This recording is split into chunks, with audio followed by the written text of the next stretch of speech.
tem um período considerado na teologia o período da teocracia, que é o período onde Deus é que está no controle, regendo, comandando.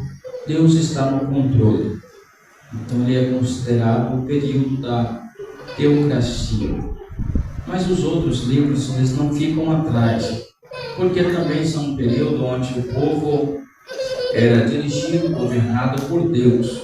A gente fala assim porque no período dos reis, período de Saul adiante, todos os reis pedem ao povo tributo. E o povo é subjugado por este rei, onde tem que estar levando sempre tributo ao rei, debaixo da mão deste rei. Antes não era assim. O povo, muitas das vezes, foi tido como um povo rebelde e precisava ser escravizado, como aconteceu lá no Egito, porque desobedeciam ao Senhor. Então eles tinham sim que dar o seu trabalho, e alguns outros tinham que dar tributos a reis estranhos, isso porque desobedeciam a Deus. Porém, no período dos reis é voluntário. O povo está lá sobre um jugo voluntário, dando lá o imposto que é voluntário. A nação segue normalmente, no fluxo normal, voluntário. Então, como a nação está agora dando tributos ao rei, porque agora o rei está comandando. E não era assim no período dos juízes. No período dos juízes, o povo não era obrigado a dar tributo a ninguém, a não ser o dízimo, mas dízimo não é tributo, dízimo é uma oferta de gratidão.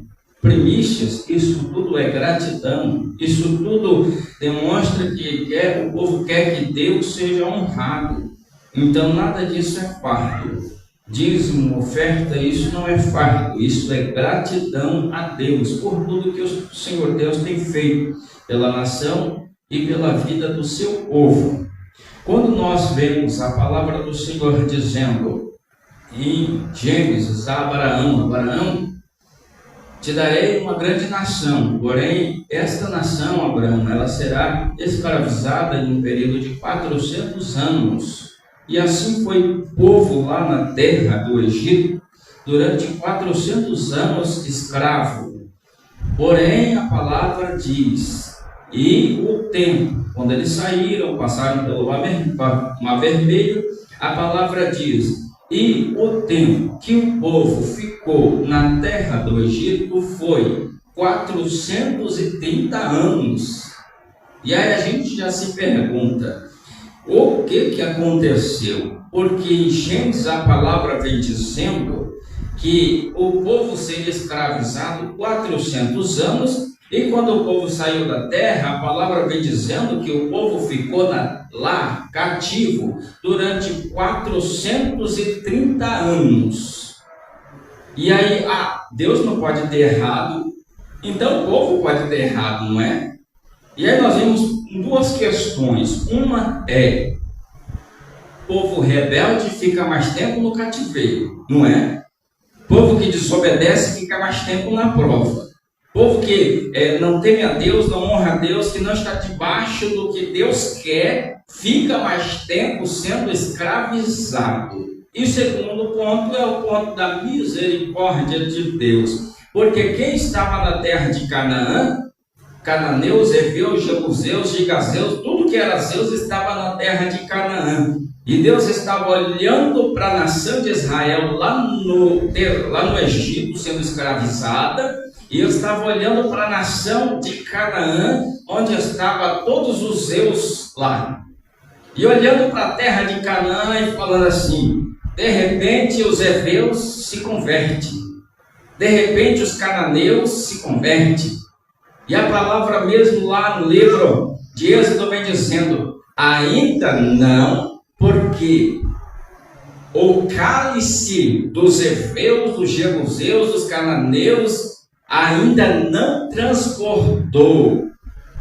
Quando transbordar, aí vocês vão ocupar a terra, porque é para ocupar a terra e matar todo mundo, não é para deixar ninguém.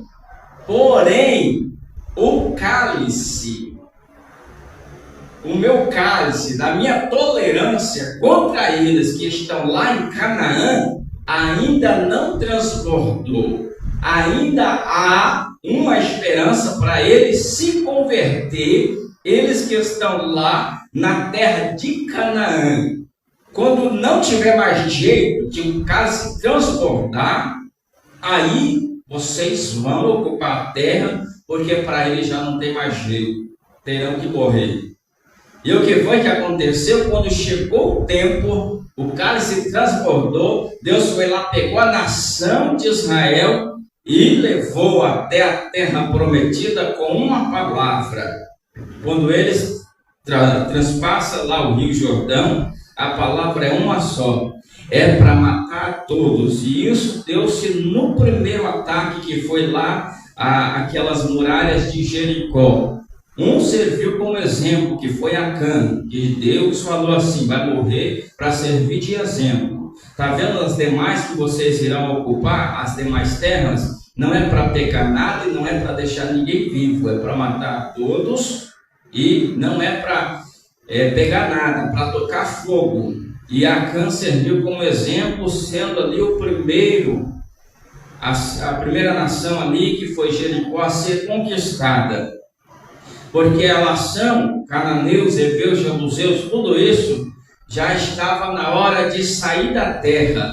E Deus, quando Ele promete alguma coisa para nós, para a igreja do Senhor, para o seu povo,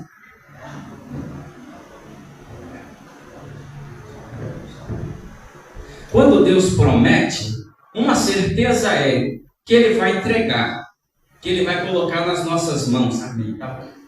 Que a gente vai receber. Quando Deus promete, isso é uma certeza.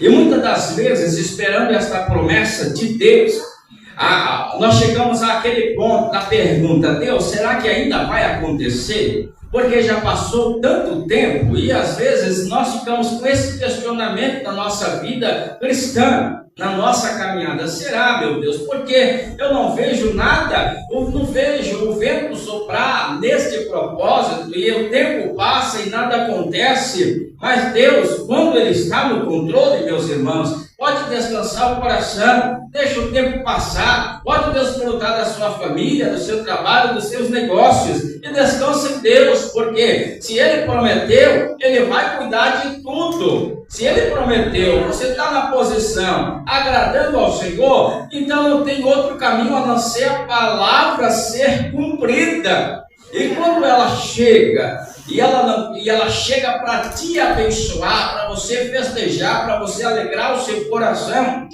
nem sempre é do jeito que a gente imagina. Por quê? Porque tudo que vem da parte do céu, do Senhor espiritual, requer também parte sua. Você precisa se envolver para poder a obra ser completa. Quando o povo chega na terra, eles chegam na terra, olham para lá e falam: ali tem gigante, ali tem homens de guerra, ali tem homens valentes. E Deus fala o que para eles? A terra é sua agora. E eles olham para o céu e falam: Deus, mas nessa terra tem gente, tem dono. Nesta plantação tem dono. É os cananeus, eles habitam a terra. Sim, mas a minha ordem para você é: vai lá, destrói todos e ocupa a terra que eu te dou. Por quê? Porque eles me desagradou. Eles não são o meu povo. O meu povo são vocês. Então eu tiro deles para dar para vocês. E para eles não tem jeito. Por quê? Eu dei uma chance, dei duas chances, dei tantas chances, dei 430 anos para eles se arrepender. E eles não se arrependeram. Pelo contrário, fizeram o que era mal aos olhos do Senhor. Então a ordem é: eu vou tirar daqueles que não são meu povo para dar para aqueles que são meu povo, que são vocês. Ocupe a terra e destrua o gigante. Aí olha só, O soldado que estava lá, israelita, para ocupar a terra, chegando na terra e olhando para um homem de 2,5 metros de altura, forte e grande, cheio de armadura, e ele olhando somente, aleluia, para a sua fé e certeza que Deus estava no controle. Porque é assim que Deus faz, meus irmãos, para mostrar para você que não é pela sua força que você conquista, não é pelo seu esforço que você vai dar conta de ocupar aquilo que é teu, mas é através da sua fé, da sua obediência. Porque se Deus disse que é teu, não importa o tamanho do gigante, do empecilho, da dificuldade, é seu. Aleluia. E a ordem do Senhor foi: não é para vocês fazer parceria, não é para vocês fazer amizade, não é para vocês se envolver com este povo, mas é para vocês exterminar o povo, tirar eles da terra e ocupar a terra que agora é de vocês. Mas aí o povo vai e começa a fazer aliança com um povo que Deus disse que não era para fazer. Começa a matar um e deixar outro. Começa a exterminar uns e não exterminar outros. E o que acontece? Quando você não tira totalmente do seu coração, do seu caminho, aquilo que Deus está dizendo, tira, não deixa fazer parte da sua vida, tira do caminho, resolve essa questão, tira fora. E o crente muitas das vezes quer fazer parceria com isso, dizendo não tem nada a ver, só isso aqui, é um jeitinho tão simples, não tem nada demais. Mas a palavra do Senhor vem dizendo que se nós somos luz, não dá de nós em nenhum momento andar de mão dada com trevas. Não dá de nenhum momento nós andarmos de mão dada com ideias, posicionamentos contrários à palavra de Deus. Isso eu não estou falando casados, que são pessoas que são casadas com pessoas ímpias. Isso eu não estou falando disso. Eu estou falando de costumes, vontades, desejos, que às vezes nós temos e que não condiz com a palavra de Deus, que nós precisamos abrir mão, deixar para trás, abandonar e seguir a palavra como ela é. Porque nós, como servos do Senhor, decidimos andar com Cristo. E andar com Cristo é sinônimo de ser santo, separado, fugir do que é pecado, fugir do que é errado. Todo dia nós pecamos sim, mas é tentando não pecar. Erramos sim, mas é tentando acertar. Falhamos em vários momentos, mas é querendo não falhar. Porque como Paulo disse, o que eu não quero fazer, isso eu faço. Mas o que eu quero fazer, isso eu não faço. Isso é o que? É a carne, que sempre está me puxando para que é errado. Mas se não fosse as misericórdias do Senhor, a graça do Senhor, aleluia, que tem estado sobre nós todo dia, para nos dar força, nos dar coragem, nos sustentar, nos colocar de pé.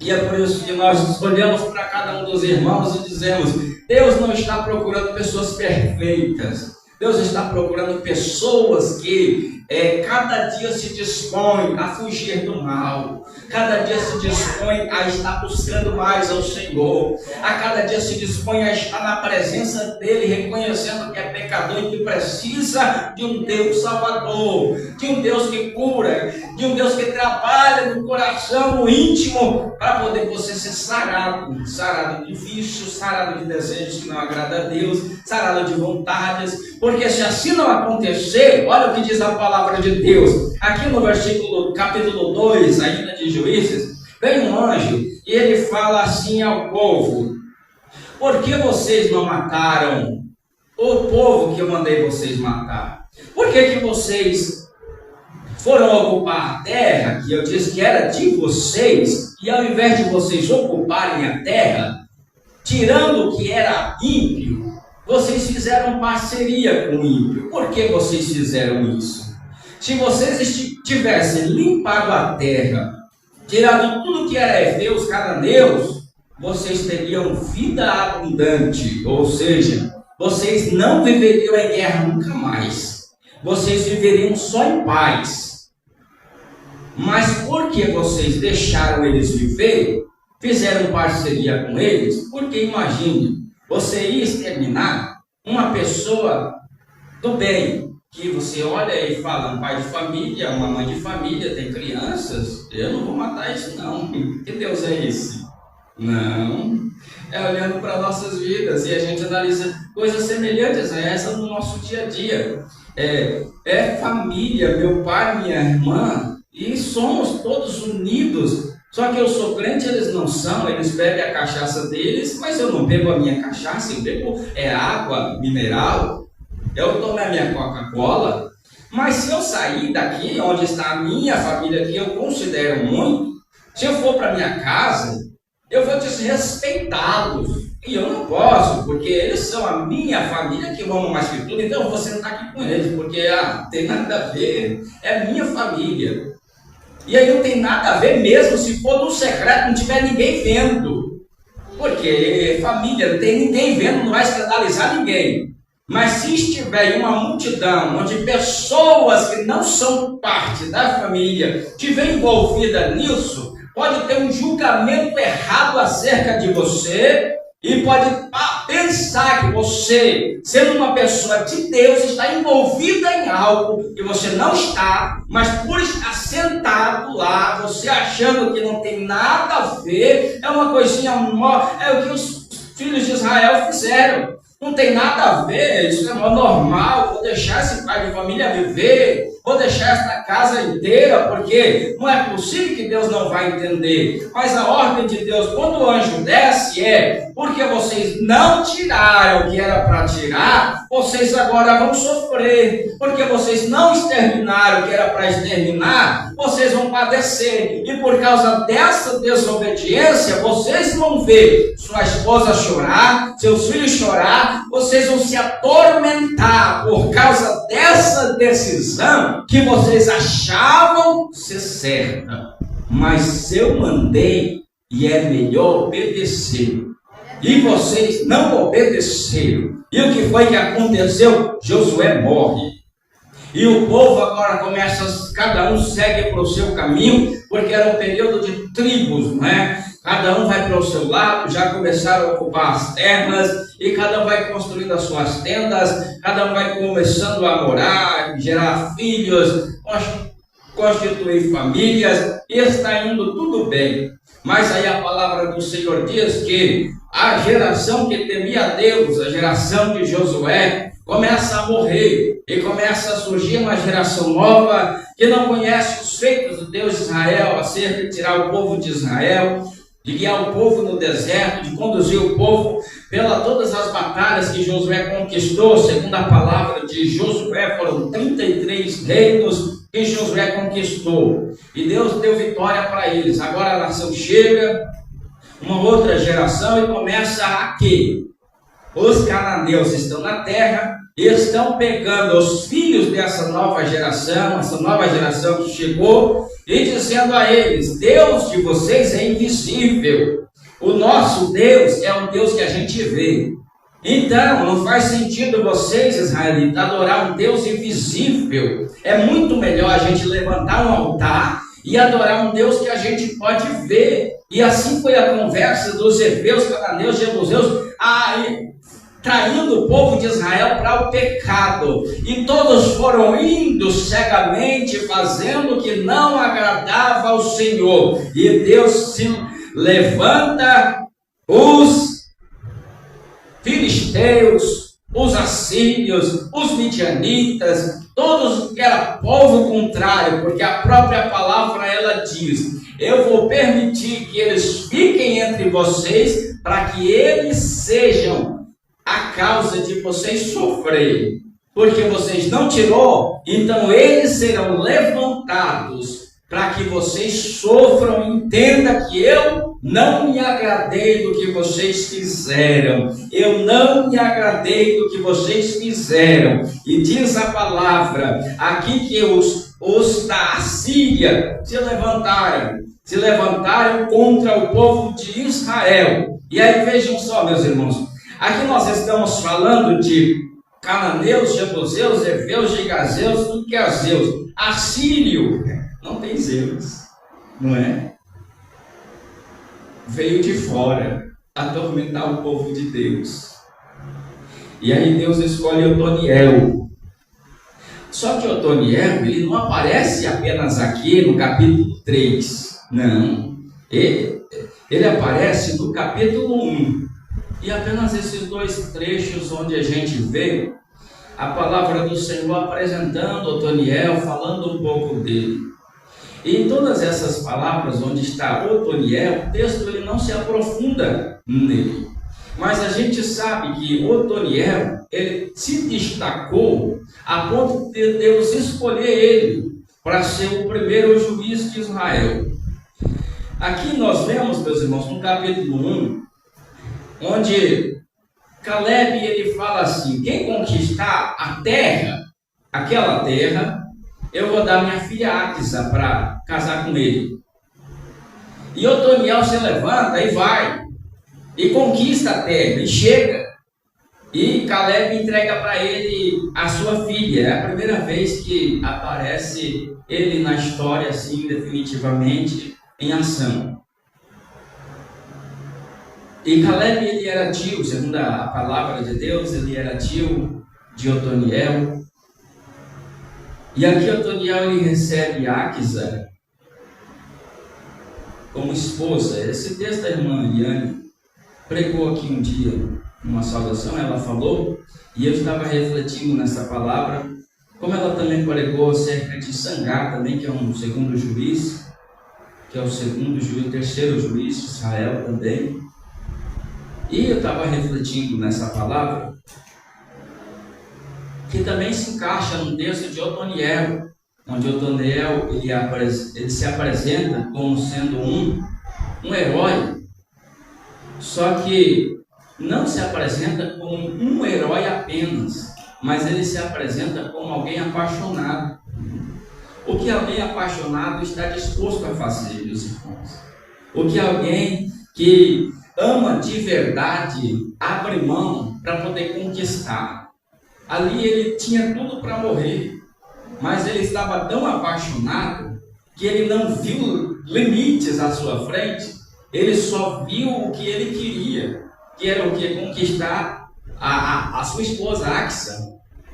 E diz a palavra de Deus que ele enfrentou aquela cidade, porque aquela cidade de Otoniel, ele enfrentou os povos ali, eram gigantes que moravam naquela terra.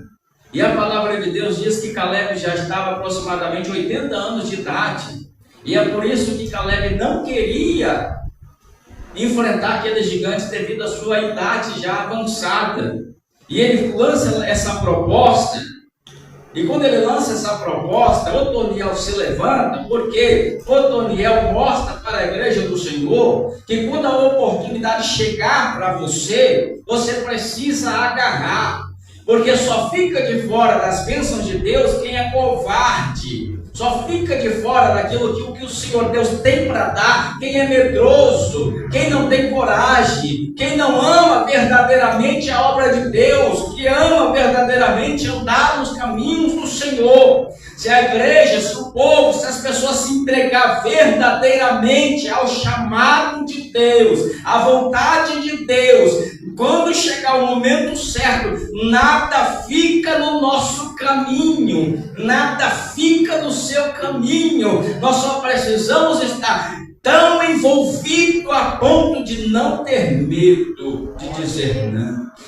Não ter medo de avançar, não ter medo de pegar a espada e enfrentar. E aí quando a bênção chegar, você precisa desfrutar e entender que Deus é com você. Porque a Áquisa, ela chega e fala assim, Otoniel, pede agora para o meu pai terras. Isso tem apenas um versículo. Otoniel pede para o meu pai terras.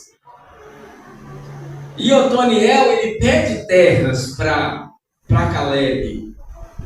Só que as terras que Caleb dá são terras secas, terras sem água.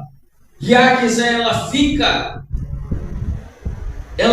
com muita raiva. Por quê? Porque a terra que o seu pai deu foi terras secas. Então ela desce do jumento, do camelo, do cavalo, ela desce a 1000, com muita raiva, afronta, chega tão irada diante do seu pai Caleb, que ele pergunta: o que você quer? E ela olha e fala assim: eu quero fonte de águas.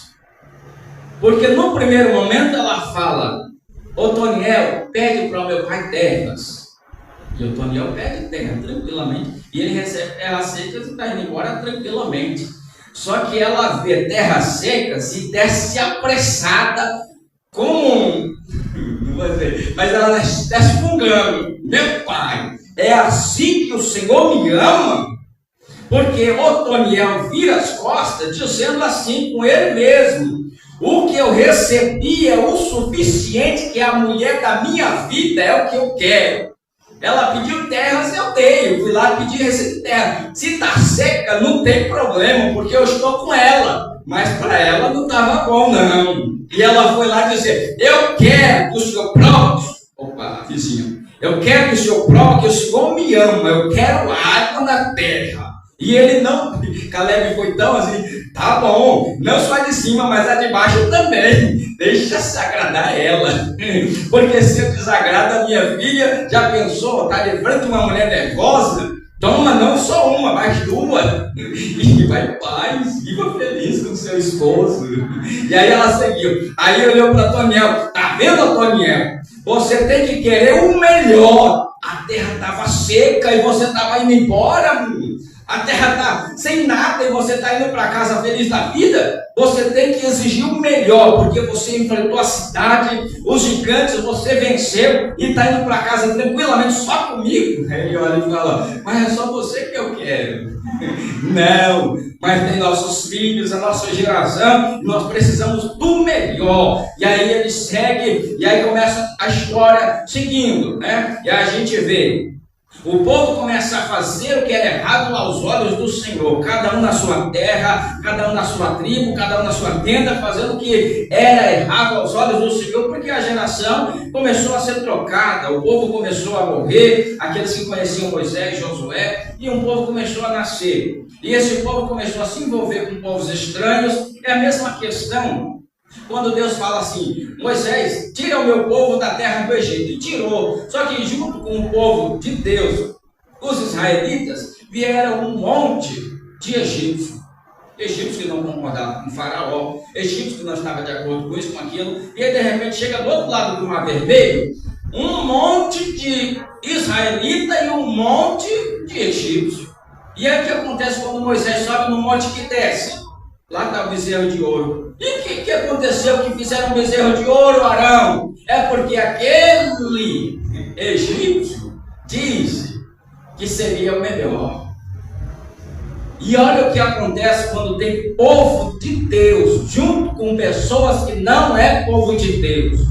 Sempre tem uma distorção e o povo acaba saindo da presença do Senhor. E aí quando o povo ele saiu da presença do Senhor, começou a ser escravizado pelo povo assírio, começou a ser pisado pelo povo assírio, começou a ser maltratado pelo povo que não era o povo de Deus, que Deus tirou de fora e trouxe para dentro para poder pisar os israelitas. E o que os israelitas fizeram? Só uma pisada, não tem nada de mal. Pode pisar, pode maltratar, nós vamos levar porque somos pacientes e vamos andar. Aí passou um ano, vamos andar. E aí começaram a dar tributos aos assírios, porque senão iam matar, destruir todo mundo, e vamos andando. A nação de Israel era uma nação muito grande, uma nação muito poderosa e grande. Mas o que acontecia com a nação poderosa e grande de Israel? Cada um estava seguindo a sua própria vida, cuidando da sua própria família, cuidando dos seus próprios negócios, fazendo aquilo segundo o seu coração. E vinham os enviados dos assírios e começavam a tributar dos povos, das famílias, e eles começavam a entregar, sem queixa, sem reclamação nenhuma. E assim foi passando 1 ano, 2 anos, 3 anos, 5 anos, até chegar a 8 anos. Quando chegou 8 anos que o povo estava sendo maltratado pelo povo dos assírios, Otoniel começou a se incomodar. Começou a se incomodar por quê? Porque o jugo já estava pesado demais, os assírios já estavam afrontando demais, e a nação de Israel, poderosa, mas desunida, poderosa, mas sem se comunicar acerca de um ataque, sem se comunicar acerca sobre os feitos do Deus Todo-Poderoso. E o que acontece quando o povo não está em união? Quando o povo está afastado um do outro, quando o povo está sem comunicação, o que acontece? Não há um ataque, não há um revide, não há um levante. O adversário vem e a igreja, o povo, as pessoas só são pisados, maltratados, tapa na cara e tudo mais, e não há um revide com medo do quê? Deles virem matar, deles virem destruir. Eu sou pequeno demais para enfrentar o meu adversário, pequeno para enfrentar o meu inimigo. Mas quando Otoniel percebeu que a situação já estava indo longe demais, ele começou a andar em cada tribo dizendo: nós não podemos aceitar essa situação. Coloca a sua tribo em oração, coloca a sua tribo para clamar a Deus, e Deus vai nos dar uma direção. E Otoniel começou a sair, e povo em povo, tribo a tribo, dizendo: nosso Deus vai nos livrar, nosso Deus vai nos livrar. Põe a sua família em oração, faça um jejum de 3 dias, busque ao Senhor, não aceite essa perseguição, não aceite essa prova, não aceite o inimigo se levantar e vencer. Aí quando o povo começou a orar, quando as tribos começou a buscar ao Senhor, diz a palavra que o Senhor ouviu a oração do povo. E o que Deus do céu fez? Otoniel, reúna o povo e avance, porque eu darei a vitória. Otoniel se levantou e disse: agora nós somos um só povo, estamos unidos, e Deus vai na frente e nos dará a vitória. Primeiro passo é não deixar o adversário prevalecer na sua vida, porque nós temos um Deus poderoso que peleja por nós. Mas não adianta atacar sozinho, desprevenido, de qualquer jeito, não. É preciso antes buscar a Deus em oração e pedir uma estratégia, pedir a Deus sabedoria e ver o momento certo de atacar, como fazer, como agir diante desta questão. Porque se você seguir sem a direção de Deus, você vai perder. Mas se Deus estiver na frente, te guiando, te direcionando, com certeza a vitória é certa. O nosso Deus é poderoso e peleja por nós. O que nós precisamos é entrar em oração acerca desta causa que parece difícil, impossível, que é porta fechada, problema na família, perseguição, tantas questões que às vezes nós não olhamos e falando: eu não aguento mais isso tudo que está acontecendo, eu preciso fazer alguma coisa. Sim, é preciso. E a primeira coisa é colocar isso em oração, apresentando a Deus, porque Ele vai te dar direção para você tomar a decisão certa, uma decisão que precisa vir seguida de vitória. E só acontece se Deus estiver no